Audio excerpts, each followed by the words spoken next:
आपको बताते हैं, रामलला की प्राण प्रतिष्ठा हर कोई जानना चाहता है। उस कार्यक्रम में समझिए हर किसी के लिए कितनी सौभाग्य की बात होगी। न्योता भेजा जा रहा है, लेकिन कुछ लोग कैसे हैं, वो इसमें भी सियासत ढूंढ रहे हैं। कह रहे हैं कि हमें तो जाना ही नहीं है, और ये कहा भी जाता है जब भगवान बुलाएंगे तभी जाएंगे। हो सकता है कि इनके लिए कुछ और ही वहां पर संदेश हो। अब देखिए, वृंदा करात सीपीआईएम नेता हैं, वो क्या कह रही हैं कि हम तो जाने वाले नहीं हैं। सीताराम येचुरी भी उन्हीं की राग में आलाप रहे हैं कि नहीं, ये तो सियासी कार्यक्रम है। सोचिए, भगवान राम की प्राण प्रतिष्ठा हो रही है, उसको ये सियासत से जोड़ते हैं। आखिर इसके क्या मायने निकाले जाएं, लेकिन प्राण प्रतिष्ठा को लेकर के सियासत कैसे हो रही है, क्योंकि इन सबको पता है कि बीजेपी 2024 में कैसे राम मंदिर के जरिए अपने लिए भी एक वो वोट बैंक लेने की कोशिश करेगी जो सत्ता में महत्वपूर्ण रोल रखता है। और इनको ये पता है कि कैसे इनके हाथ से वो तमाम चीजें खिसक रही हैं, इसीलिए खिसियाहट भी नजर आती है। देखिए जरा एक रिपोर्ट।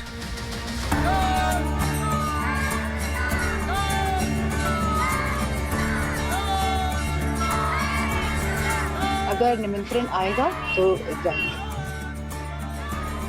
हमारी पार्टी नहीं जाएगी। ये समाजवादी पार्टी जैसे राम भक्तों की हत्यारी, तो इनको मंदिर में घुसने न दिया जाए। राम भक्त बेसब्री से उस मंगल घड़ी का इंतजार कर रहे हैं जब रामलला विग्रह के दर्शन का सदियों पुराना सपना साकार होगा। यही वजह है कि हजारों लोग समारोह को सफल बनाने की तैयारियों में जुटे हैं। ये धर्म पथ है, और धर्म पथ पर आपको बता दें, जो सूर्य स्तंभ का निर्माण किया जा रहा था वो अब पूरा हो चुका है। अयोध्या को दुल्हन की तरह सजाया जा रहा है। जोर शोर से राम भक्तों की स्वागत की तैयारी चल रही है। पूरी अयोध्या नगरी बनकर सजकर तैयार हो रही है। हजारों लोगों को प्राण प्रतिष्ठा समारोह का न्योता मिला। लोग इंतजार कर रहे हैं उस पल का जब प्रधानमंत्री नरेंद्र मोदी रामलला की पहली आरती उतारेंगे। भक्तों के लिए रामलला के पट खुलेंगे। लेकिन सदियों बाद आ रही इस शुभ घड़ी पर सियासत उलझी हुई है। न्योता मिलने के बाद जाने या न जाने पर सियासी मजबूरी आड़े आ रही है। तो स्टेट स्पॉन्सर्ड होने की जगह उसकी राजनीतिकरण जो हो रही है इस पूरी की पूरी इनॉग्रेशन के लिए, उससे हमारी ये आपत्तिजनक। इसलिए हम वहाँ पे भाग नहीं लेंगे इस इनॉग्रेशन। धर्म को एक राजनीतिक हथियार और राजनीतिक मंशा को लेकर आप इस्तेमाल करेंगे, हमारी पार्टी नहीं जाएगी। हमने बिल्कुल स्पष्ट किया है। लेफ्ट पार्टियों ने जैसे ही राम मंदिर उद्घाटन में जाने से इनकार किया तो बीजेपी ने निशाने पर ले लिया। सवाल भी पूछे और आस्था को लेकर सवाल उठाए। जो ऑर्गेनाइजर्स हैं उन्होंने सबको न्योता दिया है, लेकिन पहुंचेंगे वही जिन्हें राम ने बुलाया है। तो इनको राम जी ने नहीं बुलाया है। ऐसे लोगों को भगवान भी नहीं चाहते आए। सरकार आमंत्रण दे रही है, राम जन्मभूमि न्यास आमंत्रण दे रही है। इसके बावजूद अगर सीपीएम कह रही है कि हम उस कार्यक्रम में नहीं जाएंगे, तो ये कार्यक्रम कोई सरकार का नहीं है। ये कार्यक्रम राम जन्मभूमि न्यास का है, और न्यास अगर उनको आमंत्रित कर रही है तो इसे साफ है कि वो कोई आरोप लगा के नहीं, बल्कि उनका कोई सनातन में या हिंदू धर्म में कोई आस्था और विश्वास नहीं है। हिंदूवादी संगठन भी लेफ्ट पार्टी के फैसले को निशाने पर ले रहे हैं। विनोद बंसल ने सोशल मीडिया प्लेटफॉर्म एक्स पर लिखा है, जिनका नाम सीताराम नहीं जाएंगे अयोध्या धाम। राजनीतिक विरोध समझ आता है, किंतु अपने नाम से भी इतनी घृणा किसी को हो, द्वेष राम से है या स्वयं के नाम से। लेफ्ट ने अपना स्टैंड क्लियर कर दिया है कि वो नहीं जाएंगे, लेकिन समाजवादी पार्टी इसे लेकर बेहद कंफ्यूज नजर आ रही है। समाजवादी पार्टी के सियासी कंफ्यूजन को इन दो बयानों से समझिए। अगर निमंत्रण आएगा तो जाएंगे। निमंत्रण रामलला ट्रस्ट की तरफ से, और अगर नहीं आएगा तो भी जाएंगे, बाद में जाएंगे। मैं क्यों जाऊंगा? भाई मेरे जाने का तो कोई सवाल ही पैदा नहीं होता।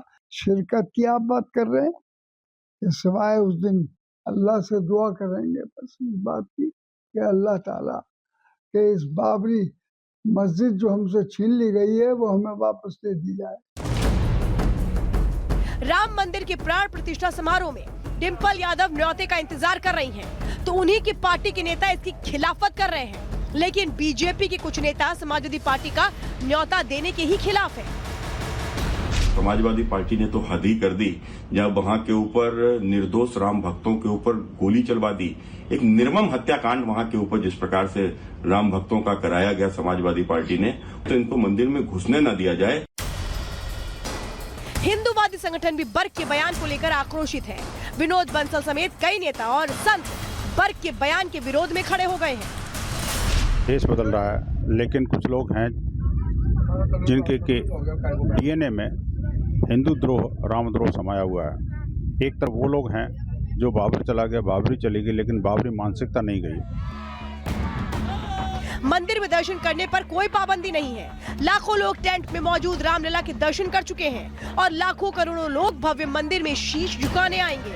लेकिन सवाल आस्था पर सियासत से जुड़ा है। सवाल है कि क्या अखिलेश यादव अपनी पार्टी के सांसद की सोच से इत्तेफाक रखते हैं। सवाल ये भी कि करोड़ों के आराध्य भगवान राम के मंदिर में लेफ्ट पार्टी को सियासत क्यों दिख रही है। उन्हें तकलीफ राम मंदिर से है या फिर प्रधानमंत्री मोदी की मौजूदगी से। Bureau report, Republic Bharat. और अब बात करते हैं अयोध्या अध्याय की।